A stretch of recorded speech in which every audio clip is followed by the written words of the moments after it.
Hello मेरे प्यारे बच्चों, कैसे हो आप सभी। आपका अपना बड़ा भाई देवांश आप सभी के समक्ष पुनः उपस्थित हो चुका है आप सभी के समस्याओं का समाधान करने के लिए। तो चलिए हम सभी अपने समस्याओं का समाधान बहुत ही मजबूती से करते हैं। तो सबसे पहले आप सभी को क्या करना है, आप सभी को अपने स्थान पर शांतिपूर्ण तरीके से कॉपी कलम के साथ बैठ जाना है और आपका कंसंट्रेशन केवल बोर्ड पर होना चाहिए, जो मैं लिखा समझा पढ़ा रहा हूँ, बस इतना करना है। उसके बाद की सारी जिम्मेदारी मेरी है। मैं टॉपिक आपको किस तरीके से समझाऊंगा, पॉइंट को किस तरीके से समझाऊंगा और शब्द को किस तरीके से समझाऊंगा। ठीक है, तरीका क्या होगा, सरल और मजेदार। आपको सारी चीजें आ ही जाएंगी, आप भरोसा रखिए। आप वीडियो के लास्ट में यही कहोगे कि आज हमें एक ऐसी वीडियो मिली जहां पे सारी चीजें मेरी तुरंत ही उसी वीडियो में क्लियर करा दी गई। आप लास्ट में महसूस करोगे। ठीक है, तो मेरे प्यारे बच्चों, कुछ टॉपिकों को हमने पिछली वीडियो में कवर कर लिया था, जैसे कैसे पता लगाएं और हम अतीत के बारे में कैसे क्या जान सकते हैं। ठीक, उसके आगे का टॉपिक आज हम सभी इस वीडियो में पढ़ेंगे। तो उसके आगे का टॉपिक ये है, लोग कहाँ रहते थे। ठीक है, अब आप सभी सोचते रहो। ठीक, लोग कहाँ रहते होंगे, क्या वो बड़े बड़े घर में रहते होंगे, क्या वो झाड़ियों में रहते होंगे, क्या वो जंगलों में रहते होंगे। सोचते रहो, क्योंकि आपके सोचने से आपका जो विचार है वो बहुत ज़्यादा बढ़ेगा और आप सोच सकोगे कि हाँ ये हो सकता है, वो हो सकता है। और ऐसा करने के बाद आपको वो चीज़ें हमेशा के लिए याद हो जाएंगी, ना कि अभी के लिए, वो पूरे भविष्य में आपको याद रहेंगी। ठीक है, तो सोचो, क्या वो बड़े बड़े घर में रहते होंगे, उस समय कहाँ ही घर होगा, ये भी कैंसिल है। क्या वो छोटे मोटे घर बना के रह रहे होंगे, हो सकता है, लेकिन नहीं रहते थे। क्या वो जंगलों में रहते थे, हाँ रहते थे बाद में, लेकिन पहले कहाँ रहते थे, जंगल में नहीं रहते थे। फिर कहाँ रहते थे, बताएंगे कि नहीं आप हमें, बताएंगे, बिल्कुल बताएंगे। तो पहला, वो सभी नदी के किनारे रहते थे। अब ये देखो, अब आप सभी के दिमाग में आ गया होगा कि सर तो केवल नदी बताया है, नदी का नाम तो बताया ही नहीं।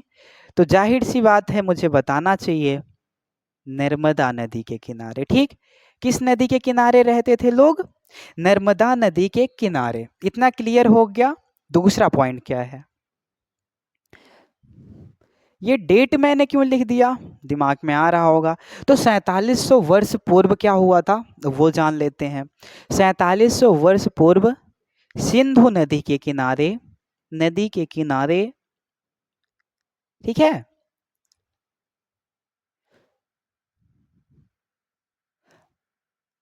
आरंभिक लोग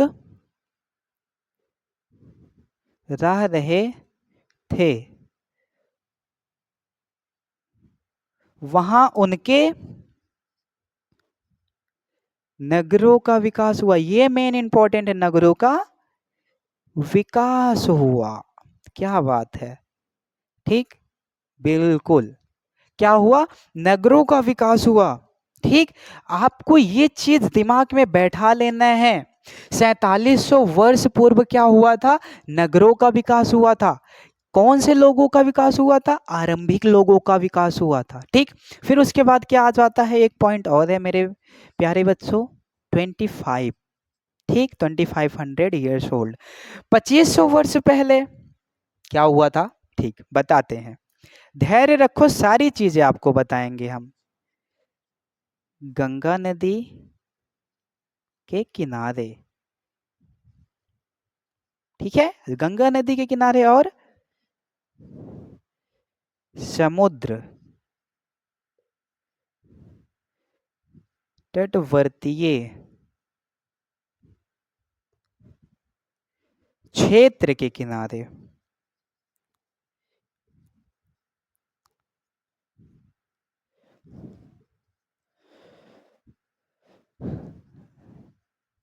रह रहे थे और उनके नगरों का विकास हुआ।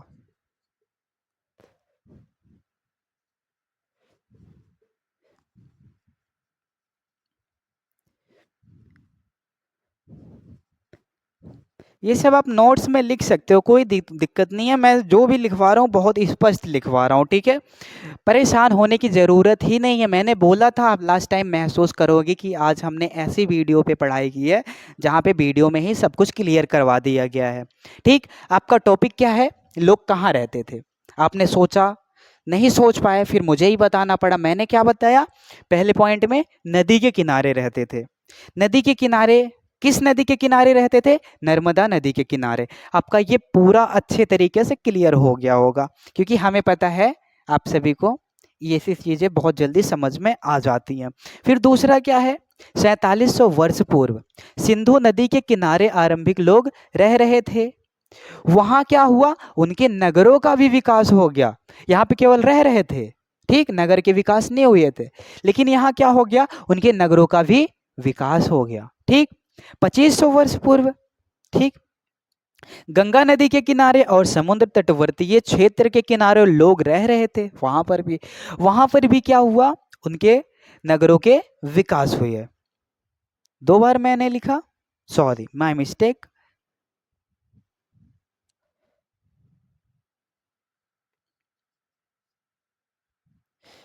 अब देखिए, आप सभी को समझ में आ गया होगा। अगर आप सभी को कोई कंफ्यूजन हो रही है ना, तो ये हो रही होगी, मैं बता रहा हूँ कि सर ने पहले में बताया नर्मदा नदी के किनारे रह रहे हैं, फिर उसके बाद 4700 वर्ष पूर्व बता रहे हैं। ये हुआ, जाहिर सी बात है, यही बता रहा हूं मैं कि लोग रह रहे थे, आरंभिक लोग रह रहे थे, और उनके नगरों का विकास कब हो गया? 4700 वर्ष पूर्व। 2500 वर्ष पूर्व फिर क्यों सर बता रहा है? तो भाई आपको ये सोचना चाहिए कि क्या एक ही जगह पे लोग रहते थे? एक ही जगह पे लोग रहेंगे? हम्म हमारा भारत इतना छोटा है, बाकी दुनिया कितनी बड़ी है? बहुत बड़ी है। तो हमारे भारत के लोग पूरे दुनिया में नहीं रह रहे हैं ना, अन्य देशों के भी रह रहे हैं।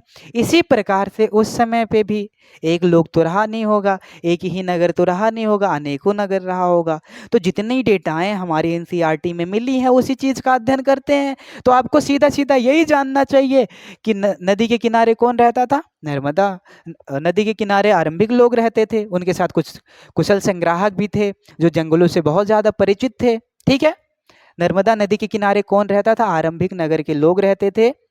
आरंभिक लोग रहते थे, सॉरी, नगर नहीं, आरंभिक लोग रहते थे। फिर से देखो, पहला पॉइंट क्या है? लोग कहाँ रहते थे? नर्मदा नदी के किनारे रहते थे। कैसे लोग रहते थे? आरंभिक लोग रहते थे, उनके साथ साथ कुशल संग्राहक भी रहते थे। फिर हमारी डेट आई 4700 वर्ष पूर्व। 4700 वर्ष पूर्व क्या हुआ? सिंधु नदी के किनारे आरंभिक लोग रह रहे थे, उन्हीं के साथ साथ उनके नगरों का विकास हो गया उसी समय पे ही। फिर क्या हुआ? 2500 वर्ष पूर्व। 2500 वर्ष पूर्व गंगा नदी के किनारे कुछ लोग रह रहे थे, पता चला हमें, और समुद्र तटवर्तीय के पास भी कुछ लोग रह रहे थे, और उनके नगरों का भी विकास हो गया था। इतना ऑल टोटली आपको समझ में आ गया? बिल्कुल समझ में आ गया होगा। तो आइए कुछ फसलों के बारे में जान लेते हैं। ठीक, इसको थोड़ा इरेज कर देते हैं। देखिए, आप सभी को परेशान होने की कोई ज़रूरत नहीं है, क्योंकि मैं आपको सारी चीज़ें बहुत अच्छे तरीके से क्लियर करवा दूंगा। और ये जो मैं आपको पढ़ा रहा हूँ, ना केवल छोटे मोटे विद्यार्थियों के लिए ये इम्पोर्टेंट है, बल्कि सभी विद्यार्थियों के लिए इम्पोर्टेंट है जो कम्पिटेटिव एग्जाम की तैयारी करते हैं। ठीक, जो प्रतियोगी परीक्षाओं की तैयारी करते हैं, जैसे एसएससी हो गया, यूपीएससी हो गया, और बाकी छोटे मोटे एग्जाम। ठीक है, अगला टॉपिक क्या है? फसल और जानवर। फसल और जानवर, सोचते रहो अब मैं क्या पढ़ाने वाला हूँ। तो सबसे पहले आपको मैं ये बताऊंगा कि कौन सी फसल कहाँ उगाई गई, किस दिशा में उगाई गई। ठीक, फिर उसके बाद कौन से जानवर उस समय पे पाले जाते थे। यही दो चीज इस टॉपिक में बताने वाला हूँ। तो शुरुआत करें। तो सोचो एक बार, कौन सी फसल? क्या आटा, चावल, गेहूं, यही सारी चीजें उगाई गई होंगी क्या? आप सोचते रहो, सोचने से आपका जो मानसिक विकास है बहुत ज्यादा अच्छे तरीके से करेगा। सोच लिए? चलो अब हम बता देते हैं आप सभी को। फसल का क्या है? ठीक, पहला क्षेत्र का नाम लिख देता हूं, फिर आप सभी को अच्छे तरीके से क्लियर हो जाएगा। उत्तर पश्चिमी दिशा, ठीक, मेरे साथ बोलते रहो। उत्तर पश्चिमी दिशा में एक क्षेत्र था, सुलेमान, ठीक, और किरथर पहाड़ी।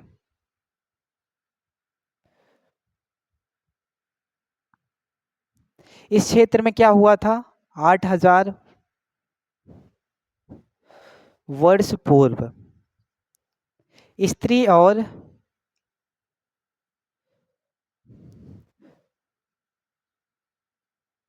पुरुषों द्वारा सबसे पहले गेहूं तथा जौ उपजाया गया। बताइए, ये आप नोट्स में अच्छे तरीके से लिख सकते हो कि नहीं? मैं इतने अच्छे तरीके से लिखवाया हूं कि इसे आप बहुत ही अच्छे तरीके से समझ भी पाओगे और लिख भी सकते हो। तो लिखो, फटाफट लिखो, लिखो, क्योंकि क्या पता अभी कुछ देर बाद भूल जाओ या फिर परसों नरसों के बाद भूल जाओ, तो फिर क्या मेरी वीडियो देखने आओगे? नहीं, आपको नोट्स उठा के देख लेना, आपको समझ में आ जाएगा, ठीक। तो पहला पॉइंट यही है, उत्तर पश्चिमी दिशा में सुलेमान और गिरधर नामक पहाड़ी एक थी।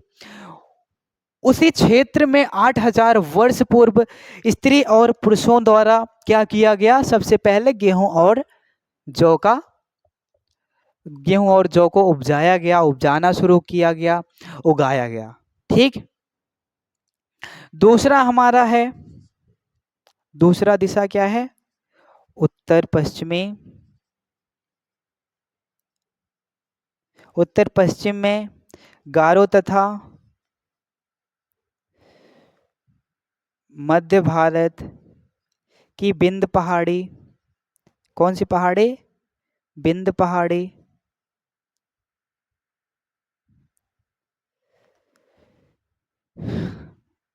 इसी क्षेत्र में, इसी क्षेत्र में क्या हुआ था? कृषि विकास हुआ था। कौन सा विकास हुआ था? कृषि विकास हुआ था मेरे भाइयों, मेरे बच्चों। फिर क्या हुआ था? चावल उत्पादन हुआ था सबसे पहले।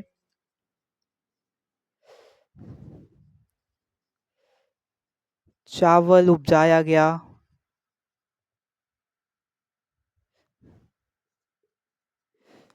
इसे आप नोट्स में फटाफट लिख लीजिए, ठीक है। लिखेंगे तो आपको हमेशा के लिए याद हो जाएगा, और आप जब भूलोगे तो आप उसे रिवाइज कर सकते हो। और नोट्स के लिए ये परफेक्ट है, आपको देखने के बाद ही सारी चीज़ें समझ में आ जाएगी, है ना मेरे प्यारे बच्चों? ठीक है। तो दूसरा हमने क्या बताया? उत्तर पश्चिमी दिशा में गारो तथा मध्य भारत की बिंद पहाड़ी क्षेत्र में क्या किया गया? सबसे पहले क्या हुआ था? कृषि विकास हुआ, समझ गए। फिर उसके बाद सबसे पहले चावल उपजाया गया। गारो तथा मध्य भारत की बिंद पहाड़ी क्षेत्र में सबसे पहले क्या हुआ? कृषि विकास हुआ। फिर उसके बाद क्या हुआ? चावल, चावल उपजाया गया, ठीक। दो चीजें हुई, पहला कृषि विकास, दूसरा चावल उपजाया गया। समझ में आ गया? आइए अब जानवरों के बारे में देख लेते हैं। जानवर, क्या जानवर रहे होंगे? भेड़, बकरी,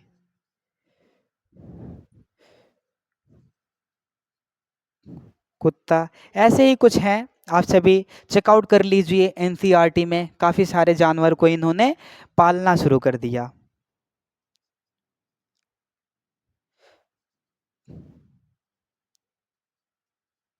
शुरू कर दिया, ठीक। पालतू बनाना शुरू कर दिया, ठीक। अब एक बात सुनो मेरी, आप सभी मेरी बात सुनो। बात यही है कि आप सभी घबराओ नहीं। इस चीज़ को मैं एक बार पुनः रिवाइज करवा देता हूँ, समझा देता हूँ, ताकि आपको कोई भी डाउट्स और दिक्कत ना बचे, ठीक। फसल और जानवर, ये आपका हो गया टॉपिक। उसमें मैंने पहले सबसे पहले फसल के बारे में बताना शुरू किया।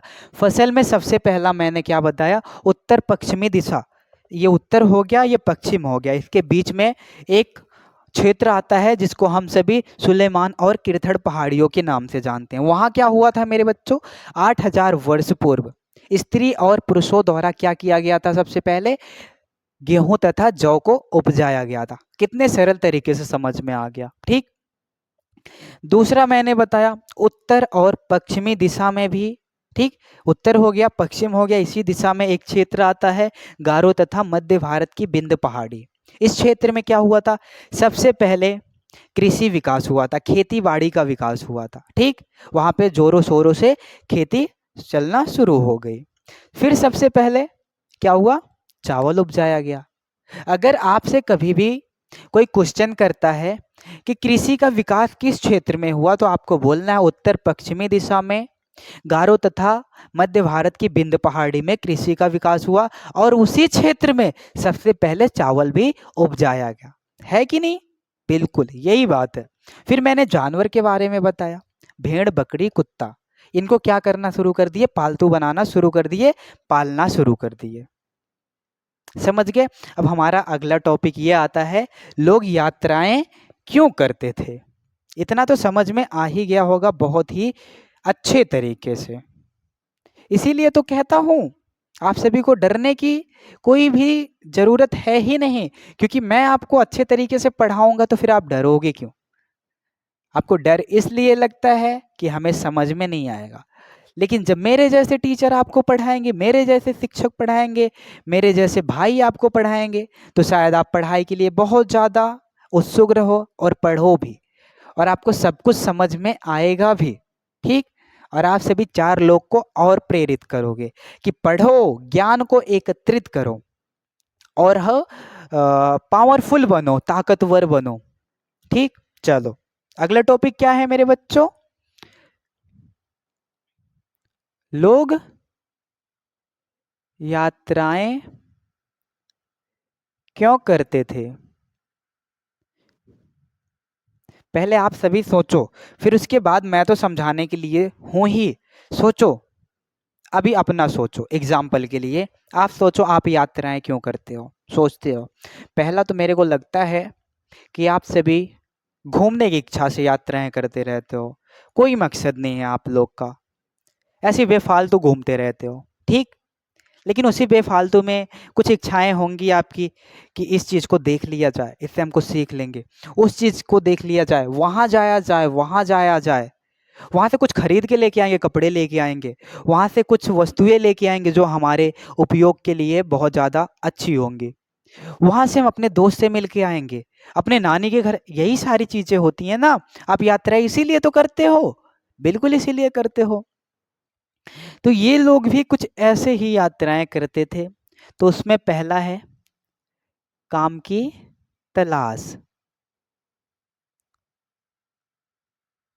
ठीक है, काम की तलाश। दूसरा है प्राकृतिक आपदाएं। समझ में आ रहा है? नोट्स में लिख सकते हो, कोई दिक्कत नहीं। तीसरा है व्यापार करने के लिए।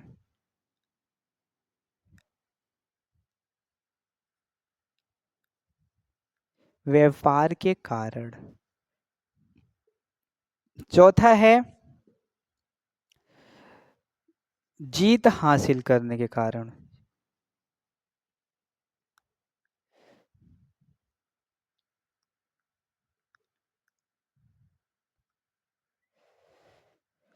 पांचवा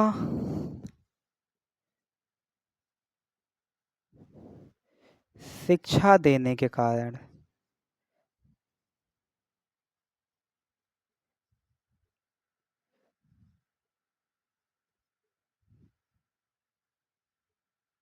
ठीक है, लिखते चलो मेरे साथ, अभी समझाऊंगा तो समझ लेना अच्छे तरीके से।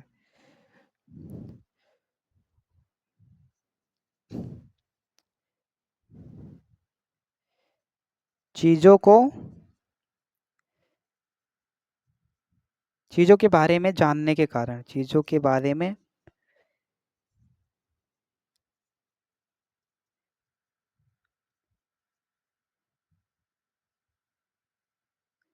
ठीक है मेरे बच्चों, रोचक चीज हो, ठीक है, सॉरी यहाँ पे रोचक लिख लो, ये ज्यादा अच्छा रहेगा।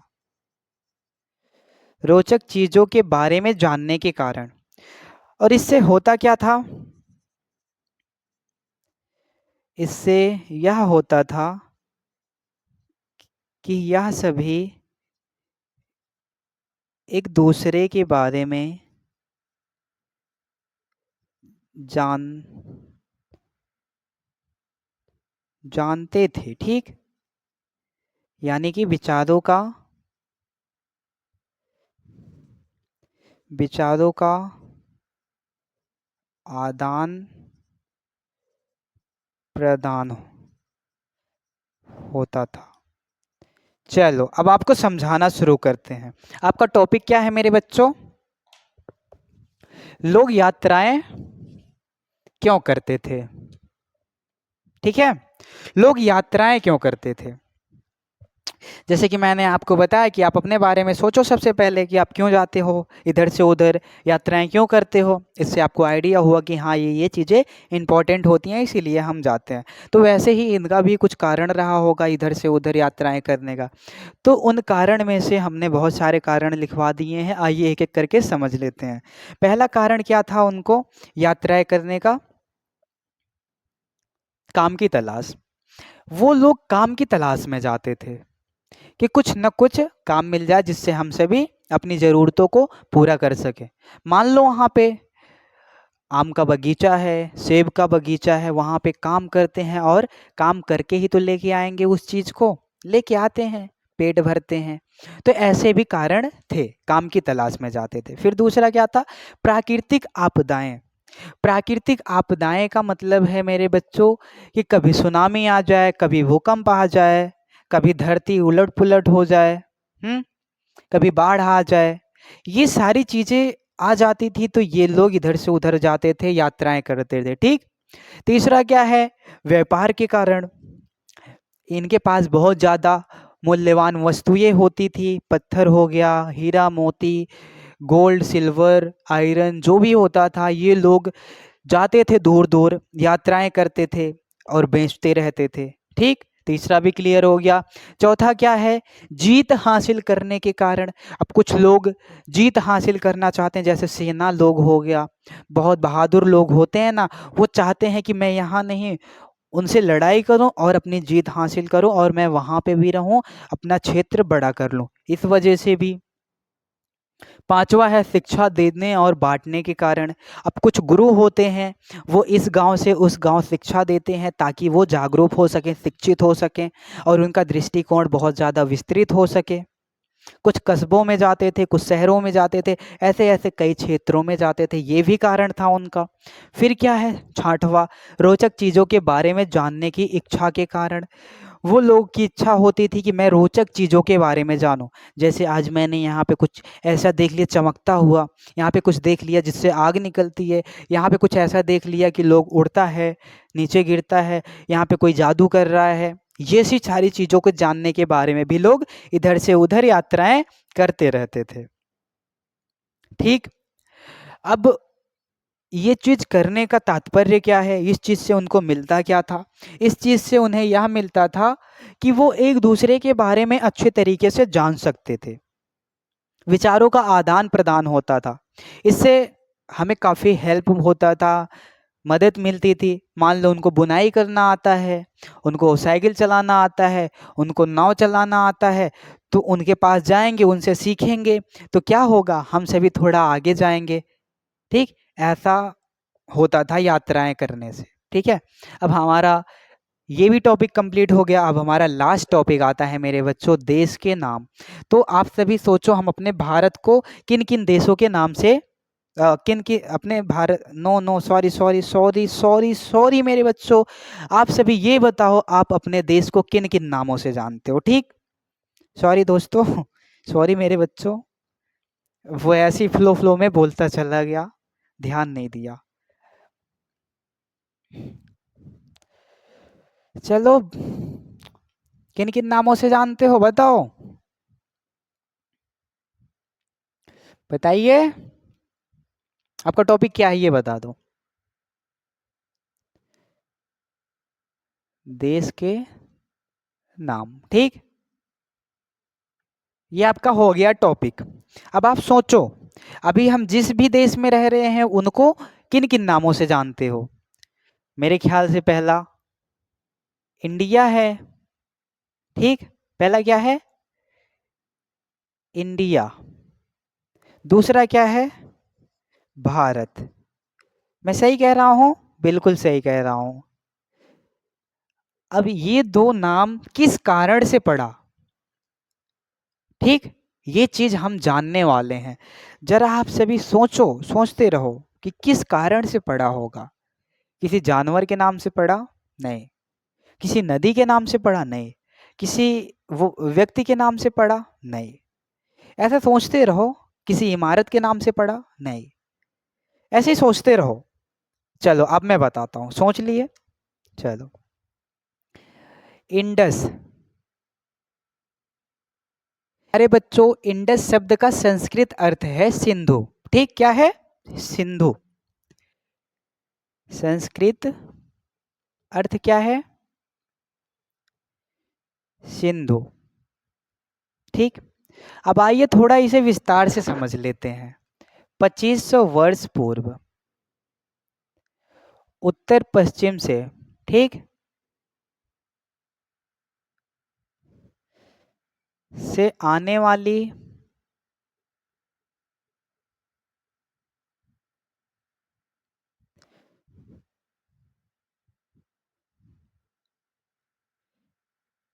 ईरानी तथा यूनानी ने यूनानी ने सिंधु नदी को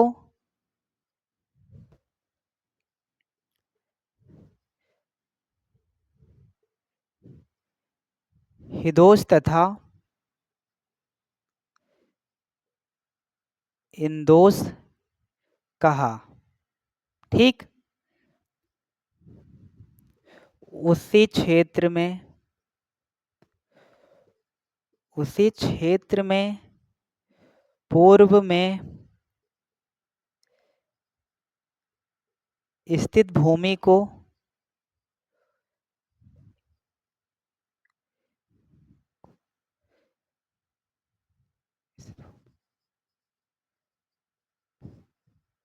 प्रदेश को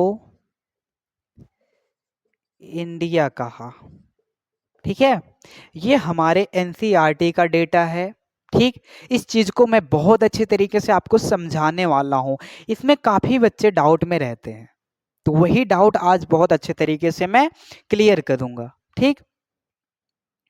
हम सभी वर्तमान समय में अपने देश को दो नामों से जानते हैं, इंडिया और भारत। तो सबसे पहले इंडिया के बारे में जान लेते हैं कि किस कारण से हम अपने देश को इंडिया कहते हैं। इंडस शब्द का अर्थ जो है संस्कृत में सिंधु है। ठीक। अब क्या हुआ? 2500 वर्ष पूर्व उत्तर पश्चिमी दिशा से कौन आ रहा था? ईरानी तथा यूनानी। उन्होंने सिंधु को क्या कह दिया? सिंधु को क्या कह दिया? हिदोस तथा इंदोस कहा। ठीक है, हिदोस तथा इंदोस कहा। बस उसी क्षेत्र में एक पूर्व में क्या कोई स्थान था, कोई क्षेत्र था, कोई भूमि थी। उसी क्षेत्र पर जो प्रदेश था उसे क्या कह दिया? इंडिया कह दिया। नहीं समझे? सुनो यहां पे ध्यान से। ये 2500 वर्ष पूर्व में कुछ लोग आ रहे हैं, ठीक। वो लोग एक स्थान को देखते हैं, उसे क्या कहते हैं? सिंधु। ठीक। उसी ओर कोई एक ऐसी भूमि थी, कोई एक ऐसा प्रदेश था उसी भूमि पर, उसे उन्होंने क्या कह दिया? इंडिया। इंडिया। आई होप आपको क्लियर हो गया होगा, है कि नहीं? समझ में आया? और यहाँ पे ये आपको डाउट नहीं होना चाहिए सिंधु नदी है या फिर सिंधु है। आप सिंधु नदी भी कह सकते हो, सिंधु भी कह सकते हो, क्योंकि हमारे एनसीईआरटी में दोनों चीजों को मेंशन किया गया है। समझ में आ गया? बहुत अच्छे तरीके से आपको समझ में आ गया होगा। क्या हम भारत को समझ सकते हैं कि हमारा जो देश है वो भारत नाम से क्यों जाना जाता है? उत्तर पश्चिम उत्तर पश्चिम में कुछ लोग रहते थे, ठीक। कुछ लोग रहते थे और उन्हीं के समूहों का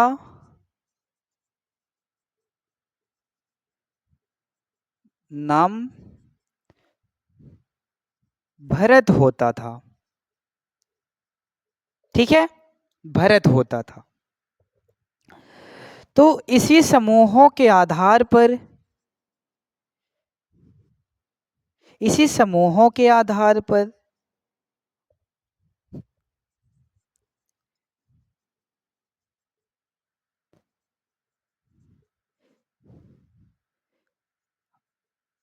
हमारे देश का नाम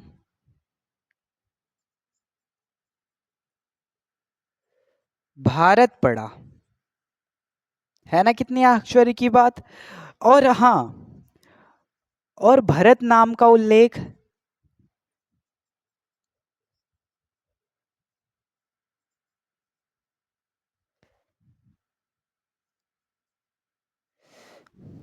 भरत नाम का उल्लेख ऋग्वेद में भी मिलता है। ठीक,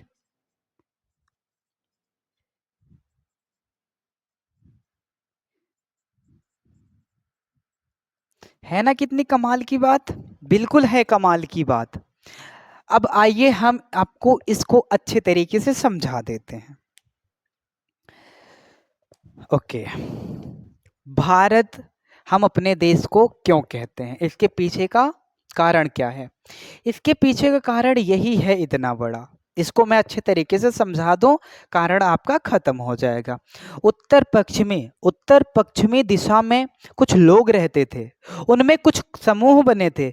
उन्हीं समूहों का नाम क्या था बताइए आप, भरत।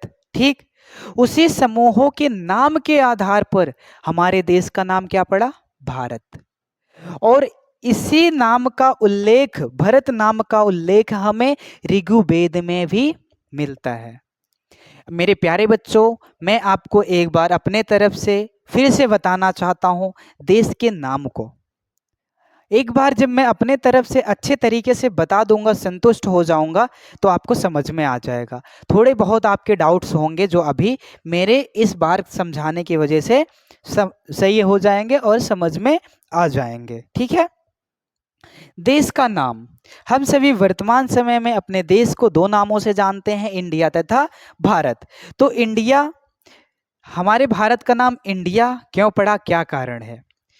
एक इंडस शब्द है जिसका अर्थ संस्कृत में सिंधु है। ठीक है, अब कुछ लोग आ रहे थे, कहाँ से, उत्तर पश्चिमी दिशा की ओर से। वो कहाँ के थे, ईरानी तथा यूनानी के थे। वो किस दिशा से आ रहे थे, उत्तर पश्चिमी।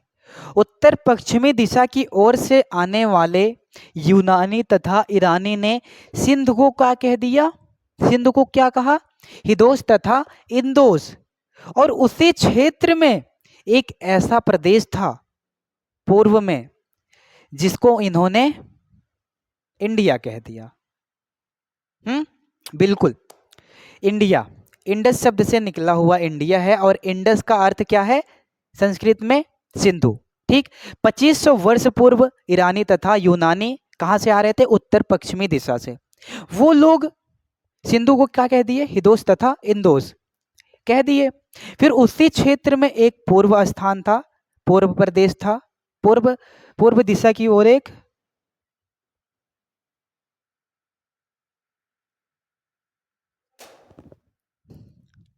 मेरे प्यारे बच्चों, मुझे उम्मीद है आप सभी को सारी चीज़ें स्पष्ट रूप से समझ में आ गई होंगी।